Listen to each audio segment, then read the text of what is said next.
if you could head over to the YouTube channel. Good evening, good afternoon. It is afternoon. It's not evening, just a lie. I'm back. I am back after a couple of days off. I had a very sore throat, and I decided that trying to push through it would probably just prolong it. So we took a couple of days off. It was the bank holiday weekend anyway. No one wanted to watch me. I mean, we had some nice weather as well. So Ross, good to see you. Thank you very much. I am feeling better now.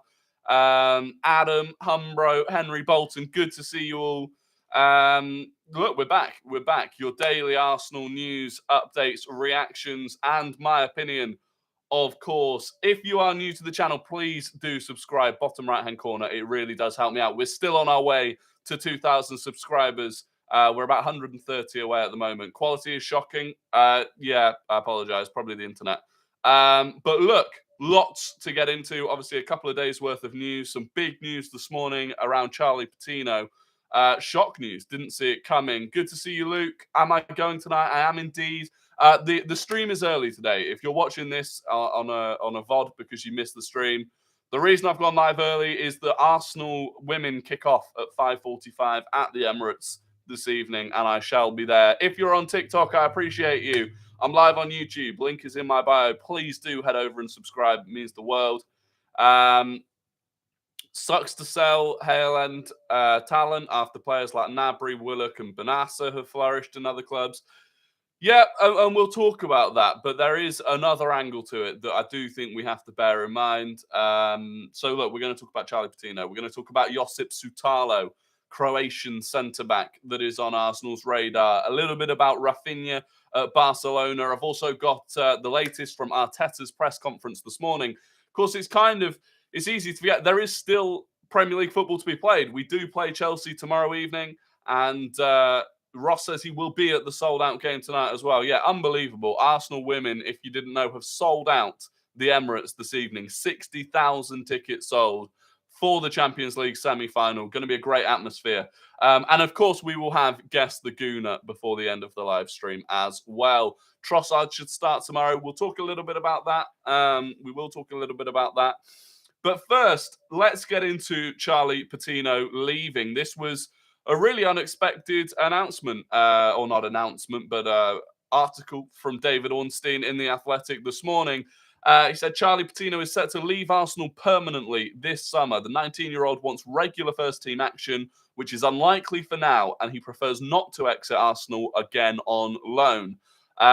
He held talks with the club. The club are receptive and are ready to help facilitate as interest builds from the UK and abroad. Look, the initial reaction from myself, from a lot of Arsenal fans, is, gutted in a way. We've watched him. We saw him make his debut for Arsenal in a few senior games last year. He's then gone on loan to Blackpool. We've been monitoring him. He's had, whilst Blackpool have not had a great season, they've been relegated. His performances have been good. He's been a regular in the first team. And so the initial reaction is, it's a shame that we won't get to see him develop at Arsenal. But then you have to really look at it objectively. And if he's seeing the same news that we're seeing, right, that Arsenal wanted Caicedo in January and Rice in the summer, that was always the plan. Well, Caicedo's 21, Rice is 24.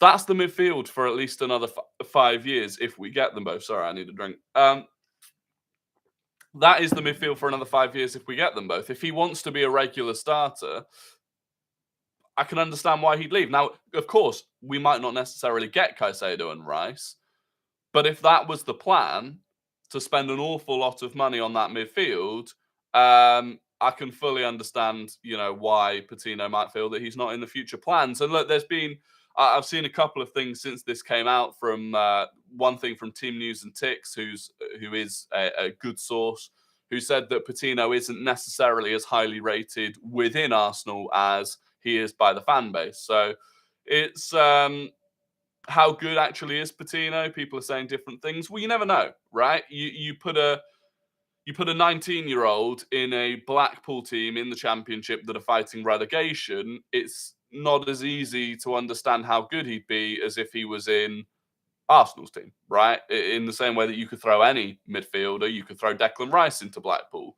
He'd probably look very good, but would he look as good as he does in the Premier League? You don't know.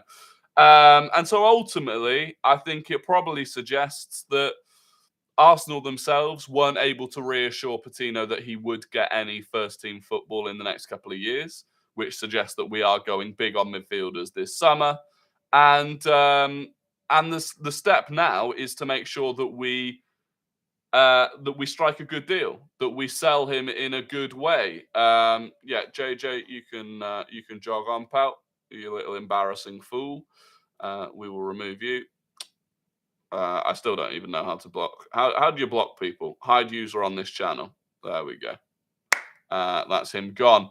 But look, no. The next step now is to make sure that we get the right deal, that we sell him for a good fee, and that within that deal there is either a buyback clause, a first refusal, or a heavy sell-on clause.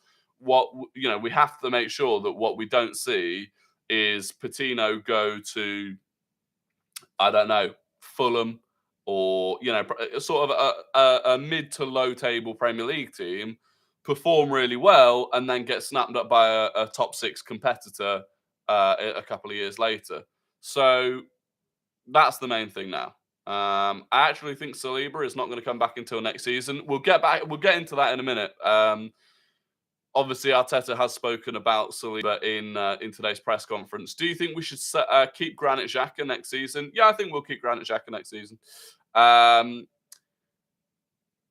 Rory, pin your YouTube on your TikTok live. Let's get your subs up, mate. I would do that if I knew how to, Dex. But look, my YouTube is in the link in my bio on TikTok. So if you want to get over, we're trying to get to 2,000 subscribers. We're not far away. I would really appreciate it. Patino could be part of the Rice deal, maybe. Yeah, very possibly. He could be part of a Rice deal. He could be part of a Brighton deal for Caicedo. Would you sign Cancelo instead of Fresneda? Two very different players, Daniel. Two very different prices. And I also would be surprised if Man City sell us a player this summer. Thank you, Dex. I really do appreciate that. I couldn't wait to see Balogun and Patino, but now we're not going to see it. No, look, I think we could end up without Balogun or Patino next season, truthfully. But look, that is the update on Charlie Patino. I wish him all the best wherever he ends up. And we'll move on to Arteta's press conference, the Chelsea pre-match press conference. Of course, the game is tomorrow evening. Tomorrow's stream will be a more in-depth sort of preview for the game, but in terms of what Arteta was asked and what he said today, he was asked on whether he has the same squad to pick from. He said, "I can tell you that after the training session, we still have one more." I don't actually know what that means. Oh, he said, "I can tell you that after the training session because we still have one more." So we still have one more training session. He was asked how Saliba's doing. It's pretty similar. He's not going to be involved tomorrow, and we have to wait until the next game to see where we are. He hasn't improved this week at all. So that is 2 back-to-back weeks that Saliba has not improved at all. His season's over. His season is over. And actually, a few weeks ago, maybe 3 weeks ago, on the back of an Arteta press conference, I tweeted that I couldn't see Saliba playing again this season. And a lot of people had a go at me for being negative at that point. But I think it really has never seemed like Saliba was close to a return, and he still isn't. So I just think, look, our season is as good as gone. Just get him fit for next season. We really don't need to be risking him in any of the future games. He's also now been out for, 2 months? You can't just come straight back into the team anyway. And so, look, I really do just think he needs to take the rest of the season off. Whatever needs to be done. I mean, the worry, I'm genuinely getting concerned about whether he's even going to be fit for the start of next season. Back injuries are an absolute pig. On whether having an extra few days between games has helped the players, he said, "I think so. Obviously, it took us a while to get over what happened at the Etihad.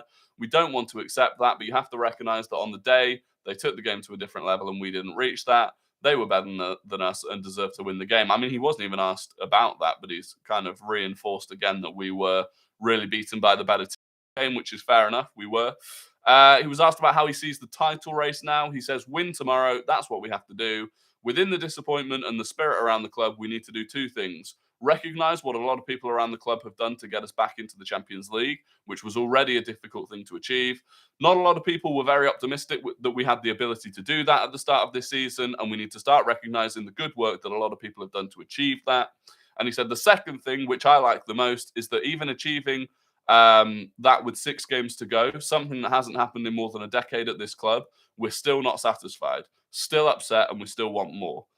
We want the club to be consistently with the best. That's the mentality we need, and that's what I've loved the most over the last few days. And look, that's fair enough. It doesn't necessarily mean anything right now, but he's right. You know, this team has performed better than the last decade, and it still feels like a disappointment, which shows how far we have come. Ross said it feels like he's been out for 3 months, but only been 6 weeks. Yeah, it has been a long 6 weeks. It has been a long 6 weeks. We in the radios with Ivan Toney, I heard. Is it true? We'll talk a bit about Ivan Toney in a while, but yeah, I think it's an interesting situation with Ivan Toney. He was asked about his pride in the players. He said, we've achieved what was difficult to achieve, and we can still achieve the Premier League because there are 5 games to go, and there are a lot of things that are still going to happen. What we have to do is forget what happened last week, learn from it, and move on to the next game at home with our people for a London derby and put things right. And I think that's crucial. You know, going into tomorrow, it's about pride. It is about pride. It's a London derby. We cannot drop points to that Chelsea team. We cannot. On being top for 247 days, he said, tomorrow I want to make it 248, win tomorrow when we're back at the top. He's not wrong, but I don't think we'd be there for long. He was asked whether it's unfair that people are talking about how good Manchester City have been. He said, I don't think it's unfair. It's football.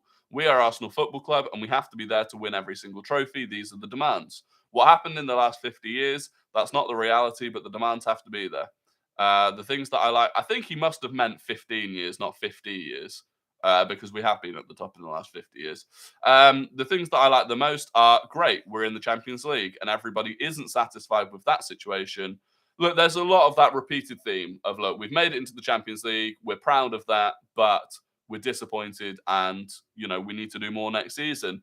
He was asked on whether we need to get on another run of wins. He said yes. At the end of the day, it's find a way to win. But our way to win has been consistent throughout the whole season, playing well, being better than the opponent, and being dominant. We have to do that tomorrow night to beat Chelsea. He was asked about the women selling out the Emirates tonight. He said it shows unity and the way everything is evolving together, and the importance of women's football in this country, especially with what England national team are doing as well. We do it as a club. And he said they've been much better than the men's football team in many moments with all the trophies that they've won. That's the reality. So I'm incredibly proud of them to do that. They fully deserve the credit, and they're getting to play tonight in front of 60,000 people. It's something amazing. And look, I hope to see many of you there tonight. It's going to be a great atmosphere. Ticket prices for Wolves must have dropped massively. Yeah, they have. They have. People that were trying to sell me tickets to Wolves for like $1,000 are now offering it for like 100 quid. It's a bit embarrassing. He was asked about trying to lift the players. He said it's difficult, but in sport, you have to accept the reality. When a team is able to make the game, take the game to a different level, and you're not able to step up to that, you have to recognize that there is still work to do. Do not get confused. Be very humble and recognize that our strengths and our weaknesses. The reality as well is that for 247 days, we have been with them, and tomorrow we can be is another where we can still be there. He was asked about the current mood in the camp. He said it's not about the mood. It's about keeping that fire in the belly for tomorrow. Again, I think it's really important that we come out tomorrow fighting. It is important. I don't want to see a soft performance from us tomorrow.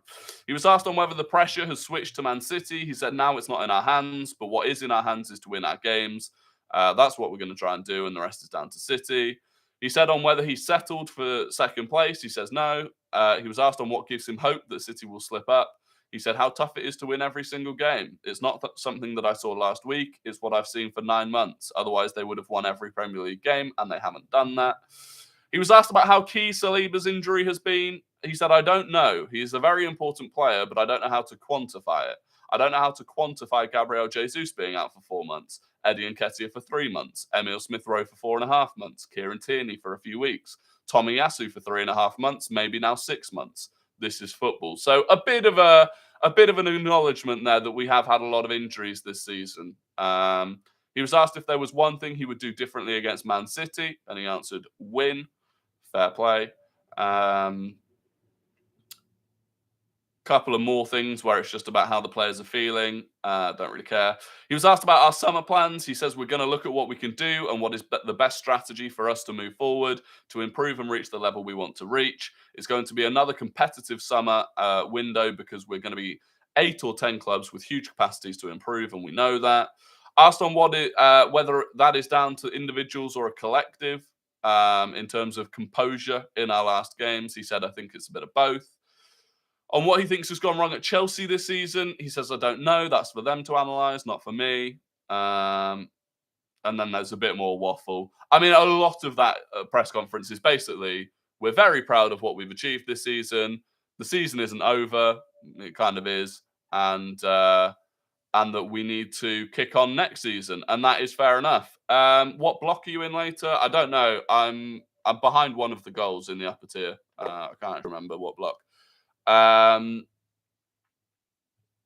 Honestly, this summer is going to be massive. We need to sign at least 5 players to compete in all competitions next season. I don't disagree. We do need a lot more depth. Rory, call me deluded, but I don't know why, but City will drop points in one of their games.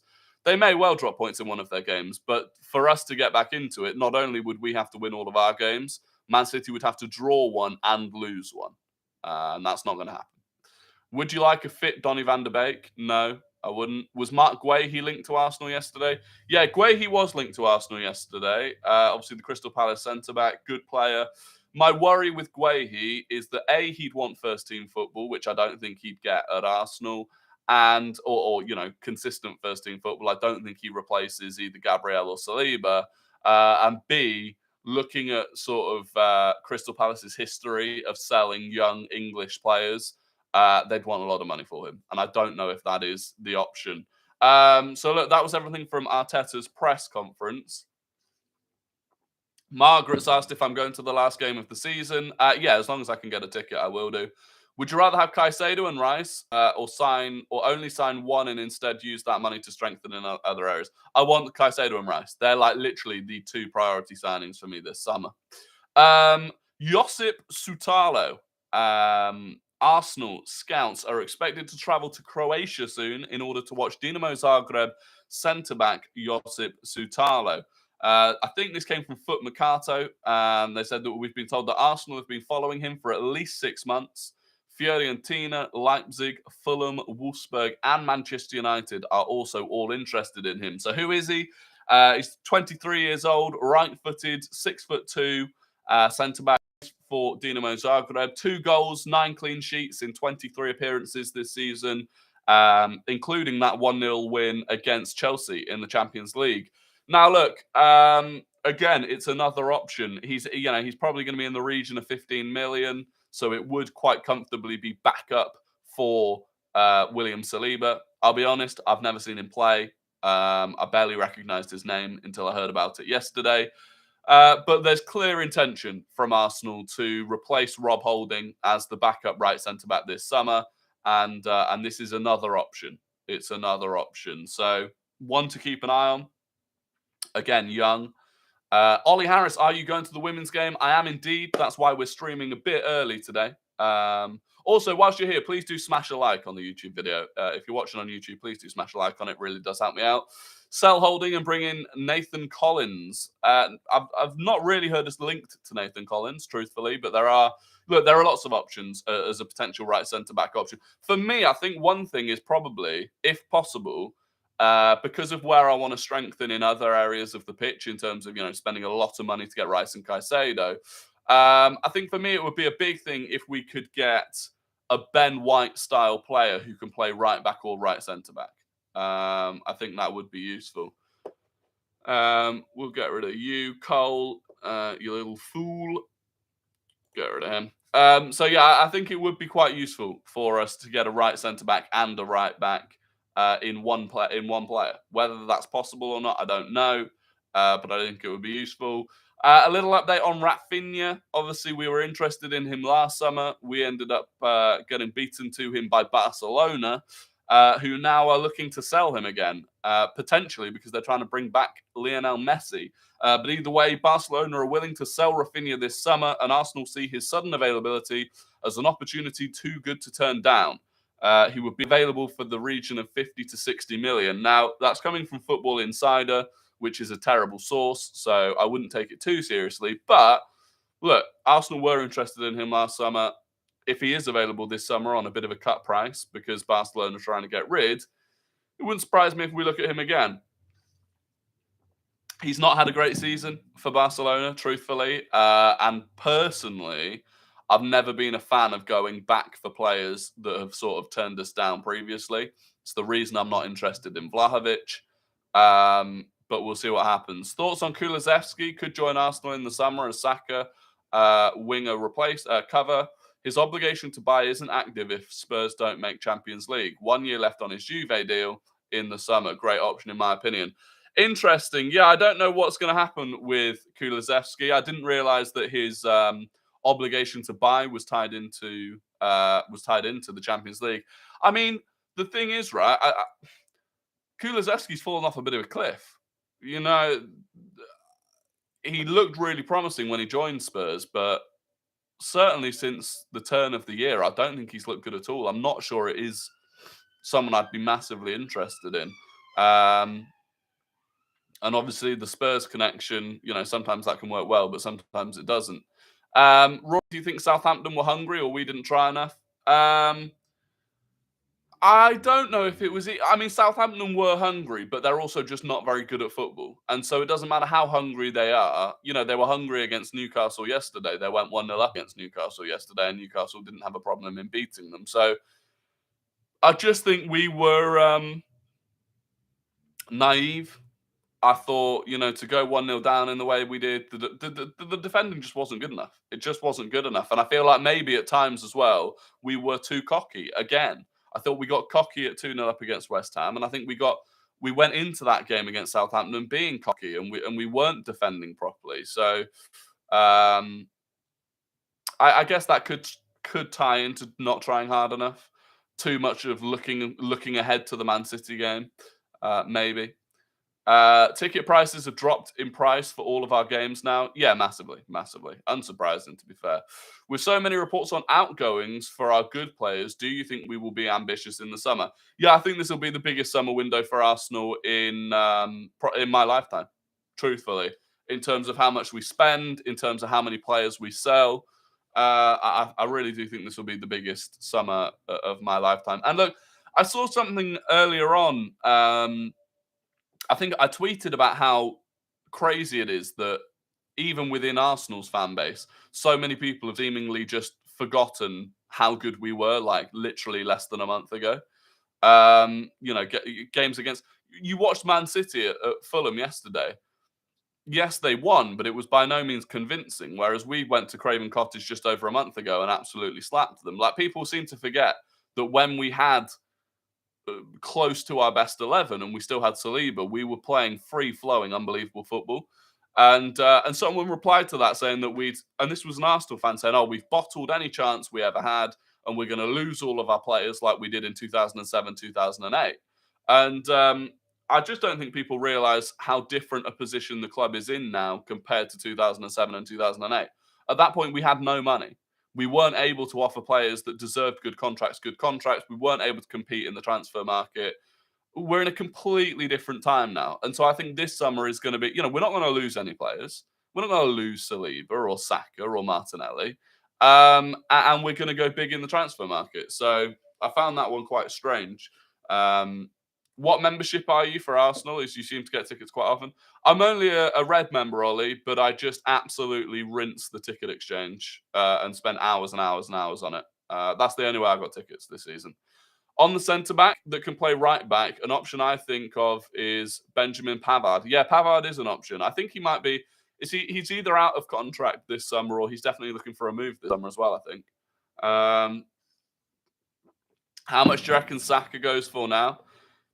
At least 100 million. At least 100 million. What would you change about the Arsenal lineup and why? From when we were at our best, there's nothing I'd change. You know, an upgrade on Granit Xhaka in the form of Declan Rice, probably. But other than that, I mean, There's not a lot I'd change. Maybe for a game like Man City, I'd rather have a different profile of striker like an Ivan Toney. But other than that, I mean, look at the way we were blowing teams away this year. Should Trossard start? Yeah, for me, Trossard should start tomorrow. Absolutely. He deserves it. And there's no reason not to. I think one of Partey or Xhaka goes in the summer. I don't know. I think in the summer we probably get rid of Jorginho, Sambi Lokonga. Thoughts on Leicester? Do you think they'll go down? I think they'll just about stay up. I think it's going to be Leeds and Everton. Players all seeing Arsenal as a huge opportunity where promising top talents want to join. Yeah, absolutely. Trossard over who? Probably Martinelli. Or Jesus. I don't really know. But Trossard's looked the best off the left for me when he's played. Predictions for today and tomorrow. So today I think Arsenal are going to win 2-1 in the Champions League semi-final, which would take us through 4-3 on aggregate. And tomorrow I think Arsenal will win 3-1. Arsenal will sign Toney if the ban isn't in place. My nan told me. Good to know that your nan has got sources. I think Xhaka should be rotational now until he retires. I mean, I feel like people do. We've had such a young team that I feel like people do forget sort of what age midfielders tend to be. Granit Xhaka is only 30 years old. Thomas Partey is only 29. Like, realistically, they could easily have another 2 or 3 years playing at the top level as a partnership. Saka needs a break. Bring Reece in. Yeah, I would do that. I would start. My front three, I think, would be Trossard, Jesus, and Saka.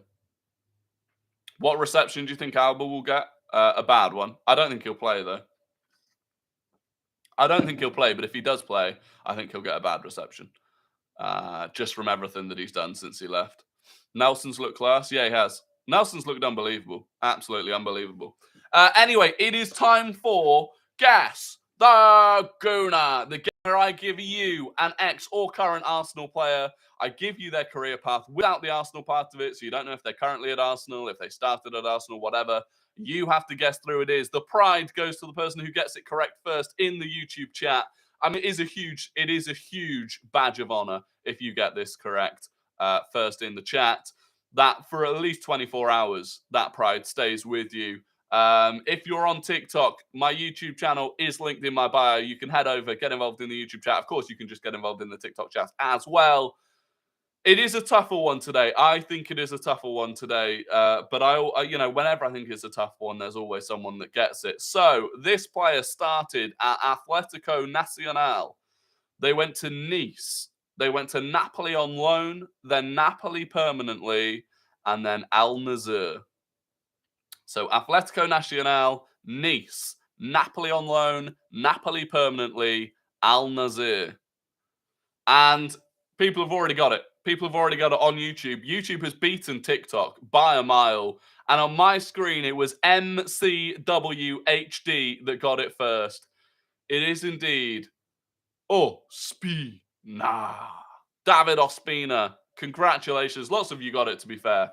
I thought that was going to be a bit of a trickier one, but clearly not. Clearly not. MCWHD gets the honors. He was the one to get it correct first in the chat. Fantastic. SS9 spelt it wrong first. He did indeed. Opina. No Ross Lawman, unfortunately, who is so often so good. But look, it was David Ospina. Never forget the game against Olympiacos. Yep. The World Cup. I mean, Ospina is just a World Cup player at the end of the day, and never forgotten. He is currently at Al Nassr. Anyway, time for the Guess the Non-Gooner. Not quite as much pride goes for this one because it is not it's not a Gooner or an ex-Gooner, so no one quite cares as much. But this is the full career path of an ex or current football player. They started at Liverpool. They went to Real Madrid, Newcastle, Manchester United, and Stoke City. Who is that player? And it is Joe Madderford that got it first in the YouTube chat. YouTube ahead of TikTok once again. TikTok, you are lax. You are losing to the YouTube chat. Shout out to the YouTube chat. And congratulations to Joe Madderford, who got it correct. It is indeed Michael Owen. What a career, well, I mean, he had a great career anyway, but what a career he could have had without injury. But Joe Madison just pipping Ross Lawman to Michael Owen. So congratulations, Joe Madison. Well done indeed. It was indeed Michael Owen. So there we go. That is everything that was planned for this stream. We'll just open the floor to questions now. Bit of an open conversation. Obviously, the main news was Patino leaving on a permanent deal this summer. Josip Sutalo is being watched by Arsenal scouts. Raphinha, potentially an option as well. I really don't know what I want to do at right wing next season. Obviously, we're not going to replace Saka or we're not going to sign anyone that can compete with Saka, truthfully, I don't think. And so, in terms of that backup, I still can't get past the fact that I think Reece Nelson is good enough. And I think Reece Nelson should just be given a new contract and that we shouldn't be that focused on a right winger. Thoughts on Nathan Wood being linked to Arsenal? Yeah, we've talked about him a few times, Nathan Wood. The Swansea centre-back had a fantastic season this season and he's young, kind of fits that build of William Saliba. So I think that would be a decent option for us. Nelson is definitely good enough. Where are you going to sit today? I'm somewhere upper tier behind one of the goals. I can't actually remember where. I can see Nketiah and Balogun leaving this summer. I'd be surprised if both left. Although it depends, that's what I was going to talk about. I really do think Ivan Toney is the player that I'd bring in. Obviously, this ban that's hanging over his head is just very annoying that we can't get out, that, he can't get out from under it or that we can't have something more clear about it. But I think he'd be a great option for us. Early top 4 predictions for next season. I really wouldn't be surprised if the top 4 next season was the same as the top 4 this season. I think Newcastle, Arsenal, Man United are all in far better positions to improve and do the same next season as they did this season. Tottenham, I can't see being anywhere near it. Chelsea, I can't see being anywhere near it. Liverpool is the only possibility. I think Liverpool, it really hangs on Liverpool's transfer window and how much they can upgrade that midfield. But I think it's between those 5. I think Villa will be up in the Europa spot places again. I think Brighton will be as well. But I do think ultimately, I just can't see Tottenham or Chelsea getting anywhere near it. What about Marcus Thuram instead of Tony, Rory? Also loving the content. Thank you, Tom. I'll be honest, I think Tony's a lot better than Thuram. And I think, look, I know some people don't believe in Premier League experience. I do. Of course, the difference is that Thuram would be free. But no, I'd like Tony. Do you think if Everton lose today, they go down 100%? If so, would you be disappointed? I do think if Everton lose to Leicester, they go down. And I wouldn't be disappointed, honestly. I can't say I'd be that disappointed at all. Do you think Jakub Kiwior is good? His appearances this season don't impress me so far. I think Jakub Kiwior has the potential to be very good, yeah. Personally, I hate judging players off, one-off appearances here and there. It's especially when the team is playing at the level that it's playing at. To go from playing at Spezia in Serie A to moving to the Premier League, moving to England in January, and suddenly trying to come in and play at the level that Arsenal had been playing at this season, that's exceptionally difficult. So I do think if Kiwior is given the time, he can definitely get up to the level that is needed. What's with the really early stream? Arsenal play against Wolfsburg. The women play against Wolfsburg at the Emirates tonight, 5:45 kickoff, and so I couldn't do the late stream. And I thought, you know what, it's a bank holiday for a lot of people, so I'll just I'll go live early and then go and have a couple of drinks before the Arsenal game. So be unbiased. Who should Tottenham get as a manager? Well, I think the best option Tottenham can do right now is Julian Nagelsmann. Whether or not they'll actually do it, I don't know. When you don't do games, do you do a watch along? When you don't go to games, do you do a watch along? Yeah, so normally every home game I go to, and then the away games, which I can't get to. I've gone live on here on TikTok a few times before I started the YouTube channel. Since I started the YouTube channel, every away game we've had, I've been doing a watch along with someone else, whether it was AFTV or Pitchside or whatever. So We're yet to actually have a watch along on this YouTube channel, but they will be coming. They will be coming, definitely. You think if Patino went to Brighton, he'd become a world-class player within 2-3 years? Possibly, yeah, possibly. Thoughts on Danilo at Forest, and do you wish Arsenal got him in the summer? Yeah, I think I mentioned that briefly a couple of streams ago. Danilo, now that he's bedded in at Nottingham Forest, has looked really good. That game against Brighton, he arguably looked as good as Moises Caicedo for a lot less money. So it is interesting that Arsenal never followed through with that signing because we definitely could have afforded it. How much are we selling Patino for? We don't know. It'll be interesting to see how much we sign Patino for, truthfully. Favorite Arsenal versus Chelsea moment? Favorite? I mean, I did love it when Martinelli ran virtually the whole length of the pitch. Brighton, imagine midfield, Patino, Gilmour and Gross. Yeah? I mean, it's quite scary how good Brighton looked without Caicedo, McAllister, Matoma, and Colwill, without any of them starting. I'd take Patino at Swansea. I think he'll end up in the Premier League. I think Patino will end up at another Premier League club. How much would we get for Pepe? Not a lot. 15 mil, maybe. If that. It ain't going to be a lot. Do you think we will poach on free transfers and relegated players to gain quality players to fill out the squad for cheaper? Possibly, but you're always competing on wages at that point. Yeah, Sam Banks. Sam Banks is a West Ham fan. He's enjoying himself. If we put a buyback clause into the deal, I don't mind it. Yeah, this is a really important thing. We do need to put a buyback clause or a sell-on clause, or we just need to make sure that we don't look like fools in the future with Charlie Patino. That is important. That is important. But look, I'm going to end the YouTube stream there. I massively appreciate all of you coming out. Again, please do subscribe to the channel if you're not already. We are trying to get to 2,000 subscribers. I don't know how many we are away. We were 130 away before the start of the stream. Massively appreciate you all. Hope you've all had a fantastic bank holiday weekend if you're in the UK. If you're going to the Arsenal game later, I may see you there. If not, I hope you watch it on a stream. And I'll be back again live tomorrow. Again, it might be slightly early tomorrow for a preview of the Chelsea game. Because, again, I'll be going to the Emirates tomorrow night for that. But look, have a good one, and I will catch you all tomorrow.